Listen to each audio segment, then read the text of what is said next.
Today we're reviewing the book. Been looking forward to this one. The tech manual for the Enterprise D. Let's have a look inside.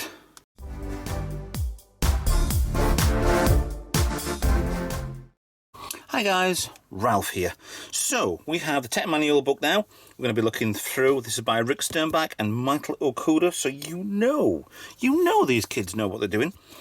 Right, so special introduction by Gene Roddenberry. The back cover shows there. This was £11.99 way back when this was out. I'm not sure if this was mid-series of Next Generation or early first series.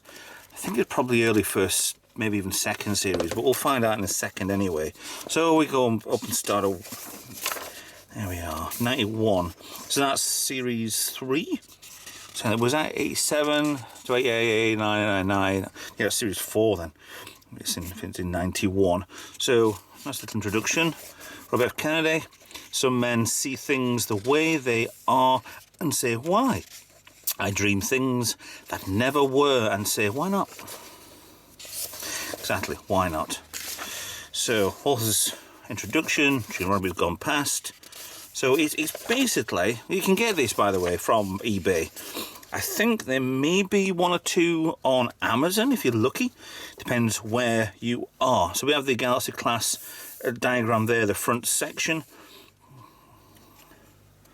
For some reason I've got the design lineage. So I've gone for the badges, changing from the original series to the Next Generation with the background. We had background for the movies, we had the bars or the behind where the Delta shield was. So, coming back to the A, the B, which wasn't Excelsior, but it was a refit when it came out. Enterprise C, which is probably right. D, nowhere near the E, fortunately, because this was not anywhere near when the Enterprise E came out. So we have some fore and aft views of the Enterprise, showing conference lounge right at the back. Main shuttle bay is that one. Funnily enough, we never saw the main shuttle bay. It's a sad thing we never saw the main shuttle bay, because if I can see a top, you know, on this diagram here, the size of the main shuttle bay, doors are there. This whole section here was main shuttle bay. It was absolutely amazing if they'd have done that. But we never actually saw it. We saw the second shuttle bay and cargo bay, which was a bit, even the loading bays at the bottom. Are they loading bays? Cargo loading doors. Never saw them open. Never. So many little things. What got aside? Extendable docking port? Oh, no, that's at the end. Oh, no, it isn't. It's these parts here. Formation light. Yeah, of course it is. That's the captain's yacht, actually, which is there. So, Mr. Page, side views, deck plan. We have gone through. There are technical drawings deck by deck that you can get hold of very easily. That's the Utopia Planitia fleet yards at Mars. That's superstructure. We built similar with the Build the Enterprise D to have the skin on the section underneath and the skin goes on top of it. I do recommend getting the Enterprise D build if you've got a couple of grand spare. So the Galaxy class project was approved in 2343, so that's when it all started. So from 43 to 63, officially commissioned, your Galaxy and Yamato sent congressional messages. So yeah, there's a lot of history, but to say from 43 to 63, 20 years to design and build a starship. Yeah, so how do we go through different types of starships now? It's kind of weird. So we have integrity, structural integrity field stress points. Yeah, of course there is. Okay, plenty of X, Y, and Z axis sectionals there. Okay, so there's a lot more into this than what you'd actually think. Hull layers. Okay. This would be a very good sit-down coffee table read. All the docking latches for primary and the saucer section and the engineering section. The one we had in the Enterprise build was, I think, one there, and one over here, one over here. So they were right shaped, but there were just only 4 of them. So yeah, that's how they predicted it was going to land. It would saucer down, but there was no control over it whatsoever. Just a big saucer coming in for a splashdown. Main bridge. Yeah, Hellcar systems. Okay, okay, the direction of heading 30 degrees flight, heading, yeah, okay, fine. From the centre of the galaxy, showing a bit of orientation of flight plans, other mission ops, different stations they had, engineering station. Okay.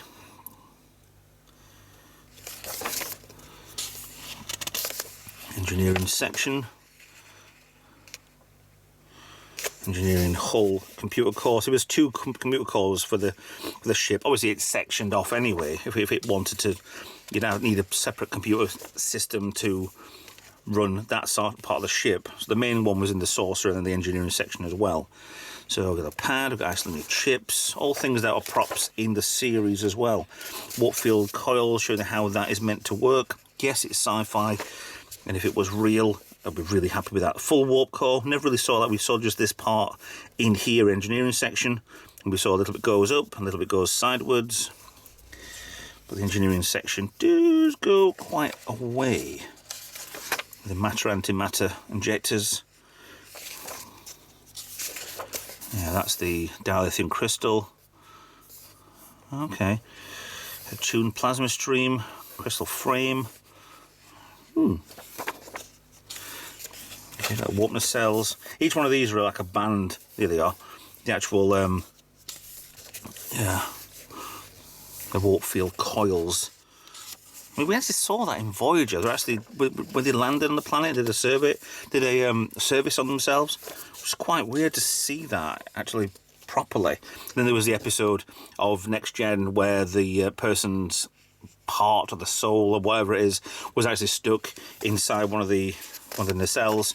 So we saw the coils there from the inside out, ejecting the warp core there. Propulsion, so we have impulse engines, 3 of, but only 1 would be mainly used.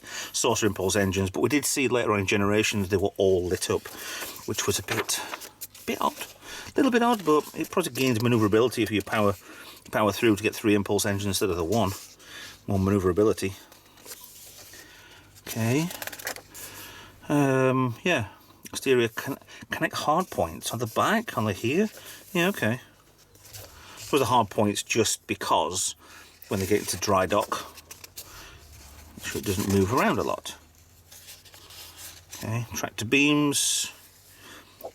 Part of how the tractor beams would work. It is all fantasy sort of stuff, but it is a good read to figure out how they think these would have worked. Nice. I mean, again, these videos that I've been doing for the book reviews, these are... You should have these. If you're a sci-fi nut, you should be having these already. You shouldn't be waiting for me to show you. But they're not a read-by-read. If you want to read them, go buy them. They're not expensive, any of these books. Transporter room with a matter stream. LCARs. Oh, that's the... is that the control for the hull? Not the hull, the... No, that's a transporter pad. That's what that is, transporter controls. Yeah, you're just a guide to get off your arse, go find one and read them yourself, because they are really good books. A lot of books I've collected I've sold because I wasn't happy with them. They weren't that clever, weren't that interesting to look through. Okay, different types of probes. Okay, we never really saw any of these. We merely saw the torpedoes, sort of shaped-ish, but the probes never really popped in. They were just a pew, and that's it. That's all you saw of them. Never actually saw many proper probes. Tricorders, all the tech round them. Handheld scanner. Okay. Transporter, tricorder interface. That's not the Mark. Yeah, that's the Mark 7. Tactical. Yeah, so it really goes into how the ship is supposed to work. Torpedoes. Yeah, photon torpedoes eventually changed into quantum ones. That was only for the films. Phasers, which were the straighter version and not the dustbuster type. Not sure they will actually have that in here. Mark 1 phaser, smaller one. Phaser rifle, type 3. On the ship, lateral pylon grid. Reflector screens. Auto-destruct systems. Okay, so that would go with a bit of a boom. Although the eventual death The star drive section was the warp core breach. In engineering, it went kaboom. There's nothing I can do. Let's have a look. That's parts here, holographic systems, auxiliary spacecraft systems. Don't know what that is. Oh, emergency egress doors. Okay, another one we didn't see. Shuttlecrafts, different types, we saw on screen. Bigger shuttlecraft, Work B. And the captain's yacht. Cool, cool. I can hear somebody behind me knocking something in the garden, so I'm going to rush this along because I don't know what they're doing. Different types of starships. And there we go. Afterwards by Rick Berman. Cool. So, again, with these books, they are pretty good. Tech manuals are really good. We're going to do another one. I think the next one's going to be Deep Space Nine. But go out, go buy them. Probably on Amazon. Definitely on eBay. Go find your own copy and have a good time reading it. So with that in mind, thanks for watching. Please like, share, subscribe, follow me on social media, and be a Patreon or a YouTube member. And I'll see you in another video. Bye for now.